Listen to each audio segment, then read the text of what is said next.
Good morning, social media land out there in LinkedIn and Facebook and YouTube and all across all the things. My name is Merritt. I'm the founder and CEO of Master of One Coaching, and I come to you just about every week live at 10 a.m. Eastern Time on various platforms to bring you incredible leaders, and we talk about topics all across all definitions of leadership and what it means to be a leader in this world today. And today I have this lovely and talented, wonderful guest, friend, and colleague, Marianne Daugherty. Welcome so much. Thank you. Thanks for having me. So happy to have you here. And so without further ado, Marianne, please tell us a little bit about yourself. Tell us your story. Sure. Yes, absolutely. My name is Marianne. As Merritt said, I am, oh boy, so many things. By the time you get a little older, you're so many things. I am a clinical psychotherapist. I am also the founder and head coach at Take the Leap Coaching, where we serve women 45 and up, ready to sort of go really all in their life, and possibly if they have a business. And I am also, I forgot to put my dog's bark collar on. That's okay. If it wouldn't be a leadership line without some dogs barking. It's like a thing we have. So it's all. Oh my God. I am also co-founder. It's all good. We'll edit this part out later. Oh my God. This is a bad one. They're going to start howling. This is real life. Totally. You want to go take care of it, or would that make you feel? Would that be more comfortable? Or no, they'll maybe stop. Don't worry about it. Okay, I totally forgot what I was going to say, but that's okay. Moving on.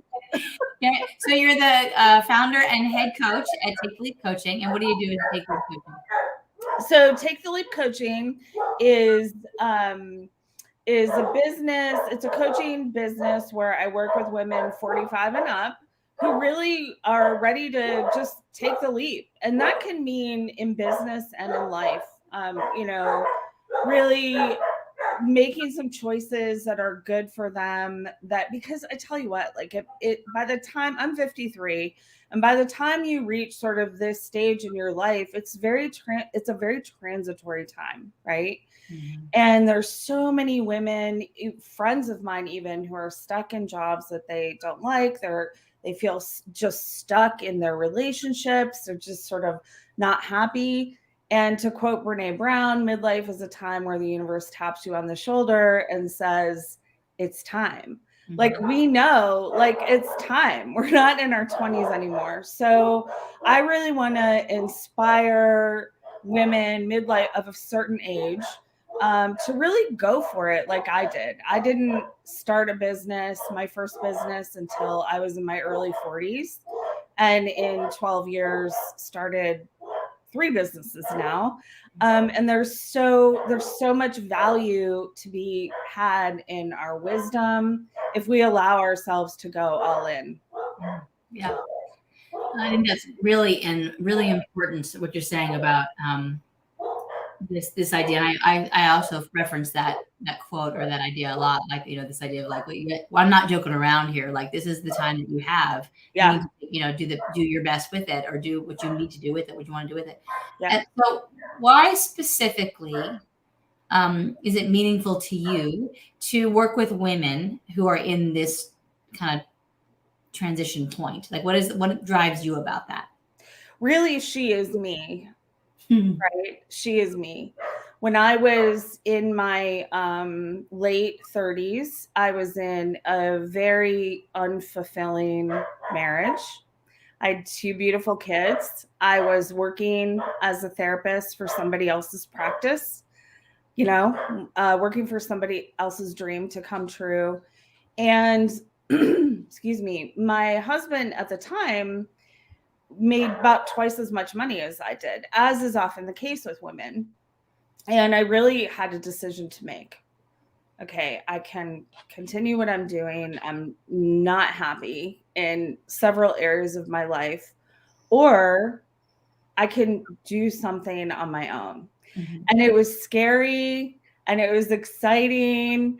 So but honestly, I just did it. Like, I didn't get in my head about it. I figured it out. I opened my first practice, my first location for my practice. I filed for divorce, which of course was painful and hard. I'm not saying it wasn't. But my vision was bigger than my fear. And I ended up actually making more money than him.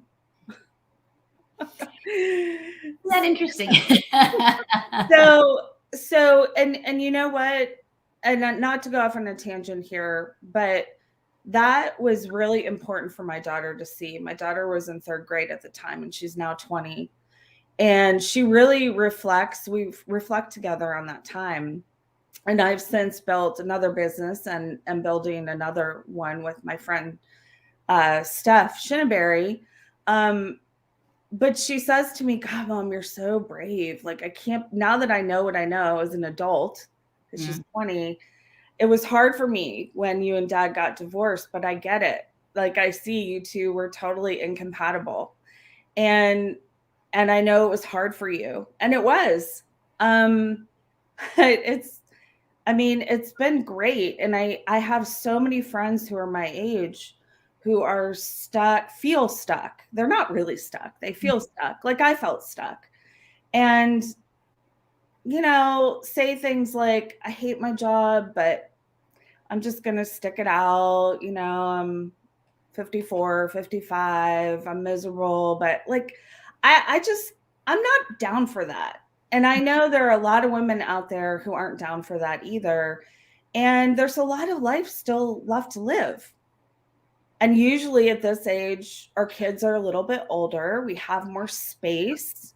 We have more space to create, to be the architect of our lives instead of feeling like we're stuck in it. So that's what really inspires me actually to get up every day. I am very passionate about women's financial sovereignty. That also gets me up out of bed every day. And a lot of women really think like, oh, I'm too old. I don't know. But I think self-doubt in women is epidemic. And really believing that we are not good enough. We're not worthy. The money conversation is a whole different conversation we could get into with women and money. I've come a long way, certainly work on it all the time. But so that's what really drives me to, it's not too late. And there are millions of people out there who need to hear your voice. I think that's such a powerful message of it not being too late. There is definitely. I mean, I hear that as part of this epidemic of self-doubt, right? It's too late for me. At 50, or 40, or by 40, I should have had all the things checked off the list, right? I should have been, and or 50, or even 60, right? And it might be too late for me. I mean, I think, people in my life, I heard say that, and at 60, we're like, oh, well, I shouldn't go to get that degree or shouldn't go start that business because, it's too late for me and I only have a little bit of time left, maybe by the end of 80 years old, and they could have had 20 years of like doing what they loved, or like which will probably allow us to live longer. Right. Right. I mean, all that research about retiring and how retiring is actually bad for our health. Yeah. In some respect. I mean, that's a stroke, but yeah. So tell me a little bit more about our topic today is unruled leadership. And I think we're kind of hinting around what it means to be unruled, whether it's living by rules or not, or having our own rules or not being ruled by somebody else, their expectations, their needs, their desires, their priorities over ours. So what does that mean to you to live unruled or to lead unruled? I love how you brought up the different aspects of that. It's certainly so open for interpretation, right? And can mean many different things. For me, it means being open about what my opinions are. For me, it means not caring so much what other people may or may not think about me or believe about me. We're so conditioned to conform, I think. To me, after going through, I think especially this came up for me when I moved to online business. Oh my God, my dogs are just so obnoxious. I'm so sorry. I'm surprised mine aren't working. I think it's time to look into doggy daycare. But but for me, it means really embracing my own voice. But as I was saying, when I was moving into the online space, I really invested in learning how to build this sort of unique, different kind of business. Mm-hmm. And there are lots of different ways people will tell you to do something. And they're generally teaching like what they've learned, right? Teaching what's worked for them, which I totally respect. But there are many paths to the mountaintop. And what was happening with me was, and actually was still happening with me as of like 6 months ago, really, until I started to take my own medicine, was I was just like listening to these people and trying to do exactly what they were telling me to do. And it really wasn't working for me. Like it didn't feel good. It wasn't working for me. And so really, I went back to what I know best. And what I know best is creating, nurturing, initiating really beautiful, heart-centered relationships. Mm-hmm. Mm-hmm. And that's what I'm going with. Because that's what I've always been good at. Like when I was in school, the purpose of going to school for me was not necessarily to learn. It was really cool because I could see my friends. You know, it's always been about relationships for me. It's not about like what I look like or like, oh my God, like the DM conversations that feel so spammy and gross. And so to me, Unruled is, looking at a framework, but also having the courage to do it my own way. Mm-hmm. Maybe give myself permission to like tweak it and do it in a way that feels good for me, because that will always work. If you're doing stuff that feels gross, that doesn't feel good, that doesn't feel like who like you are, because so much of this online business is about visibility, right? Yeah. And that brings up all kinds of your pond scum, like, you know. Yeah. And you just have to do it your own way. And I think that conformity, we lose creativity when we try to conform. Mm-hmm. And so I think providing frameworks for our clients is great, but we also need to be able and be open to allowing them to explore their own creativity. And I think we can get in our heads about that. Like, well, that won't work. That's not what she did. That's not what he's telling me to do. And it'll work the way it's supposed to work. Mm-hmm. So I have really like started embracing my own strengths, really tapping into my own special sauce, if you will. And to me, it really does all come back to relationships. So that's Unruled to me. Like doing your own thing, doing it your own way. If you grew up in the 70s, Steph will love this reference because like I was laughing so hard when she brought it up because my brother and I used to sing the Burger King song in the 70s. You know, have it your way. Sure. Yeah. My brother and I did like a swearing version of that, which I won't share, I guess. But you know, like do it your way and give yourself permission to do it your way and state your freaking opinions. Like it's okay to go against the grain.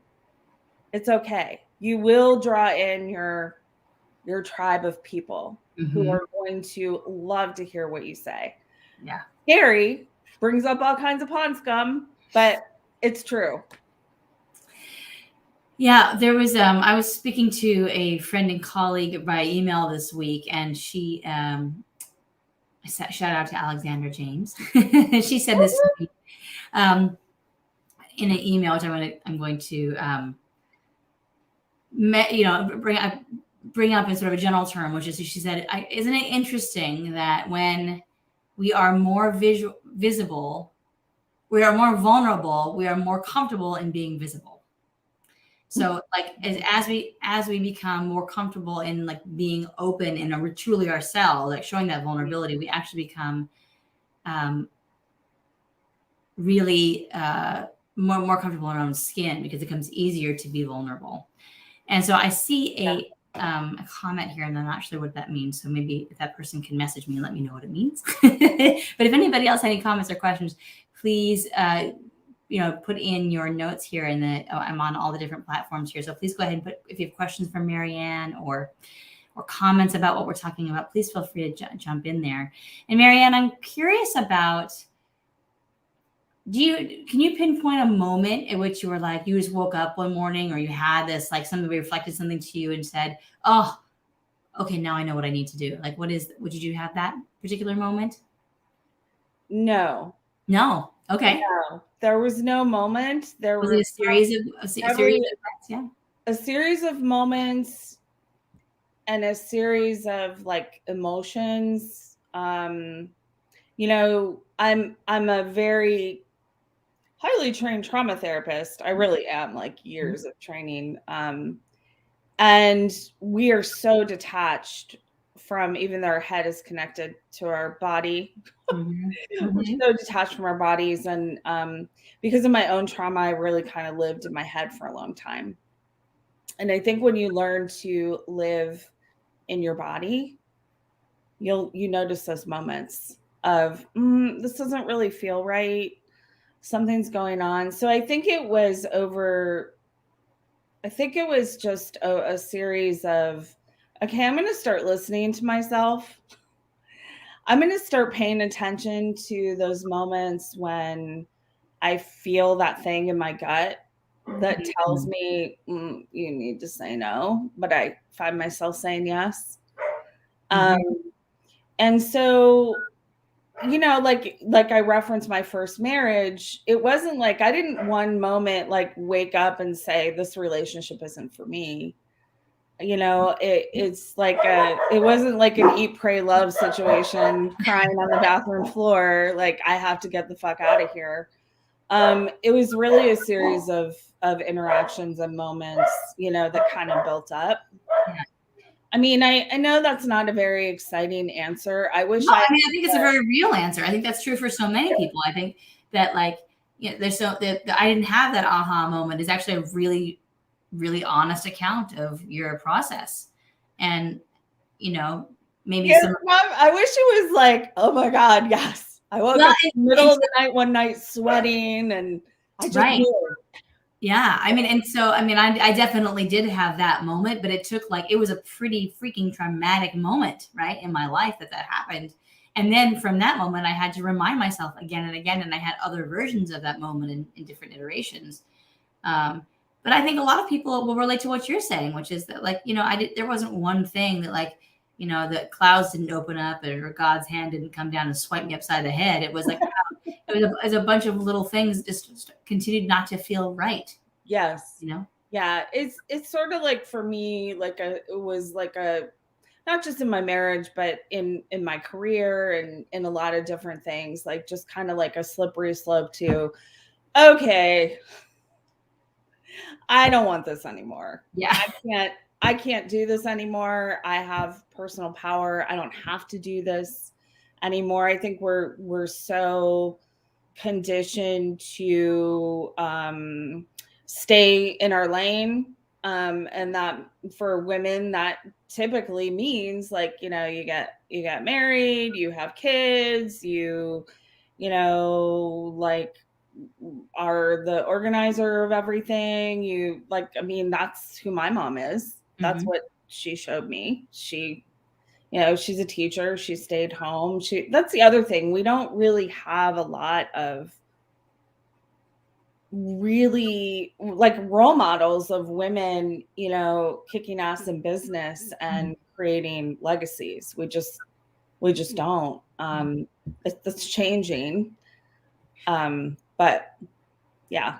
But the ratio is still pretty significantly, there's a wide berth there. That's in the ratio. Yeah, it's pretty skewed, and especially for minority women, it's even more skewed. And that's another thing that gets me up in the morning, and that's why women, and that's why all women, we've come a long way. We have a long way to go. Mm-hmm. Yeah. Yeah. And so that leads me to this next question about impact. So when you see yourself, your clients, people in your community, women who you're looking to either mentor or, lead by example, or just connect and help to inspire to do their thing. When you see that happen, when they have that awareness, that awakening, or, series of awakenings, and they start to put these principles into practice of living and leading unruled or by their own rules, what do you see the impact of that to be? I mean, I have so many examples from my therapy practice and from my current clients. And the impact of that really is exponential, that we can't even see in the moment, right? So I just wrapped up a 6-month coaching container with a client who she's the CEO of a very successful nonprofit organization who her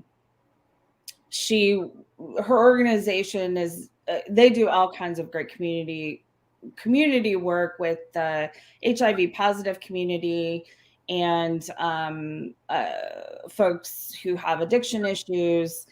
And we were working on like executive leadership stuff, basically, which honestly meant working on herself. Like she was going through a lot of personal issues.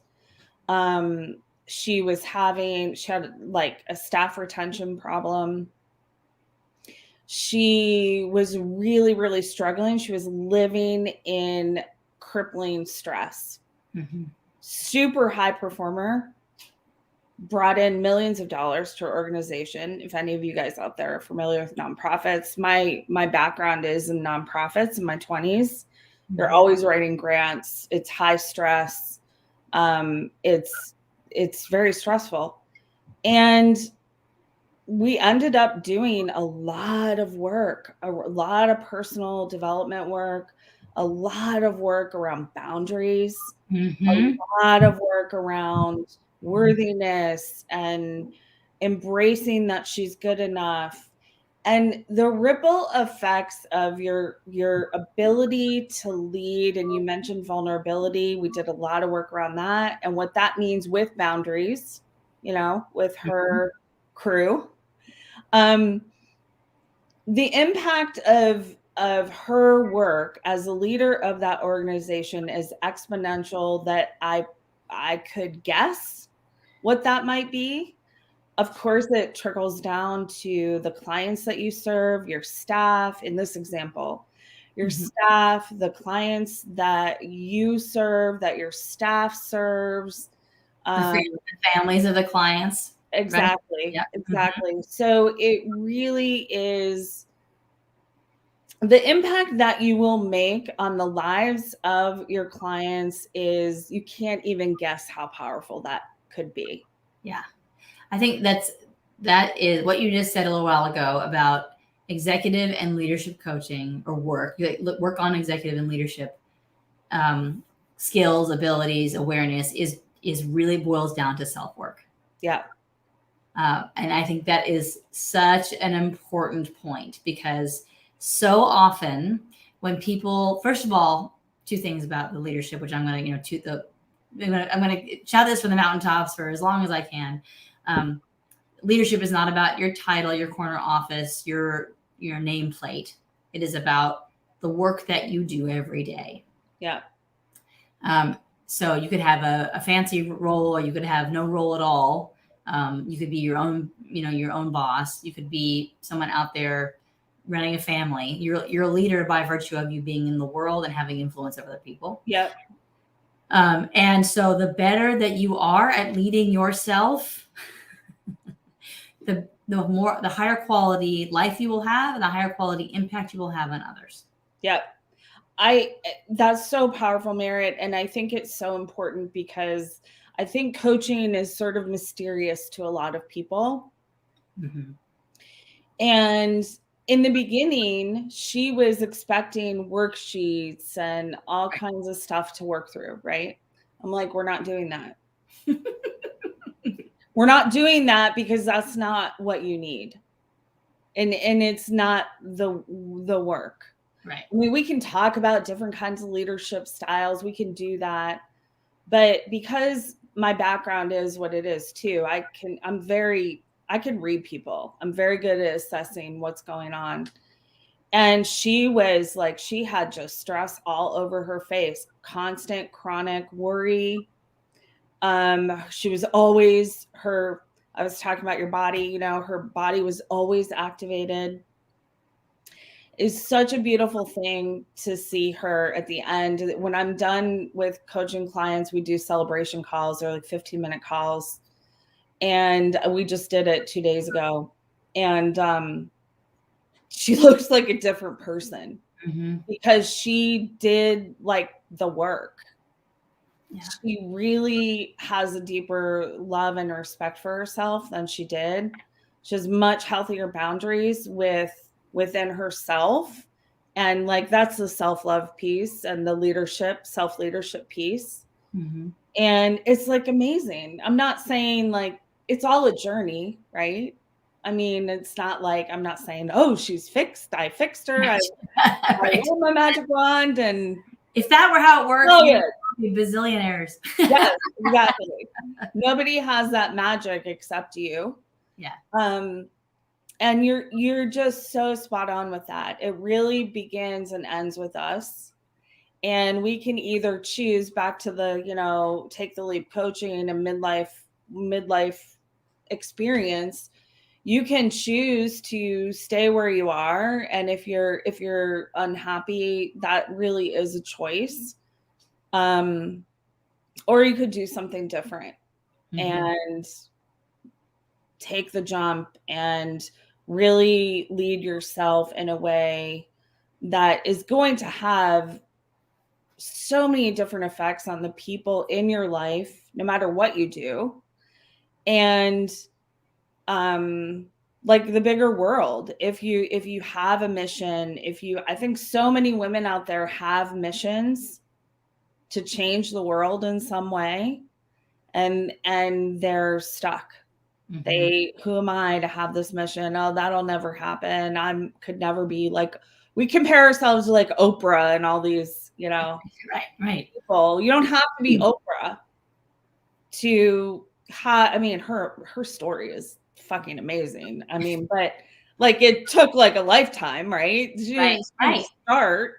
Well, and I think that's such a great point that like, we can, first of all, so many of us have stories like Oprah's or like other people's that we've heard. It's just that she's had a particular opportunity and a series of connections and a really strong desire and will to do the work she has done in a very public way. But not, there are, millions of stories in the naked city out there, right? That have a similar kind of potency and power that can have tremendous world-changing impact on one other person. Yeah. And so what I'm hearing you say, I think, is by you working with the clients that you work with, women who are ready to take the leap into something more meaningful and make choices toward having more fulfillment and more meaning, that actually they are going to be catalyzing world change in what that means to them. Yeah. And that you can't help but have impact if you are, becoming more whole. Absolutely. Wow, that's a great way to summarize the thoughts, the feelings. Yeah. Awesome. So in this last final minutes here, as we wrap up, what would be your one golden nugget of wisdom that you'd like to leave with us today? I mean, I would say like never give up. Really, like if you have a passion, a purpose that feels unfulfilled, please go for it. You know, just go for it. It can be scary, but, you know, find people who will support you and just go for it. Awesome. And if they want to go for it with you, how can they find you, Marianne? Take the Leap Online Coaching. Follow from me on Facebook. I'd love to connect. My business partner and I, Steph Shinabery, have a great event coming up called the Unruled Business. We've got 14 powerhouse leaders, including Merit, in there offering their really short 20-minute, potent, powerful interviews with leaders in the space. And I'm telling you, like, whoa, it's an amazing lineup of just badass people doing it their way. Awesome. Yeah. Awesome. Fantastic. Well, please do reach out to Marianne. She's an incredibly powerful and generous, as you can say, and and heart-centered coach and leader in her own right, in her own space. And her project with Steph is going to be super, super awesome and impactful. So thank you so much, Marianne, for being here today. You're so welcome. Really appreciate you stepping in. I know we had she was very gracious to come in at I'll say the 10th hour. That's my jam. I'm up for anything. And it was, so I'm so grateful to you and many friends for being here today. And if you're out there so please feel free to reach out to her and connect with her and find out more about what she's doing. And if you're interested in learning more about Master of One coaching, which is coaching for visionaries out there who are world changers, who are ready to command their energy and take the world by storm, check us out at masterofonecoaching.com. We have an amazing group program now open. It has an open enrollment, and we would love you to have a conversation with us and see if you're a good fit for the program. So everybody have a great weekend. Thanks again, Marianne. And we will have another great conversation next week. Thank you. Bye, everybody. Bye.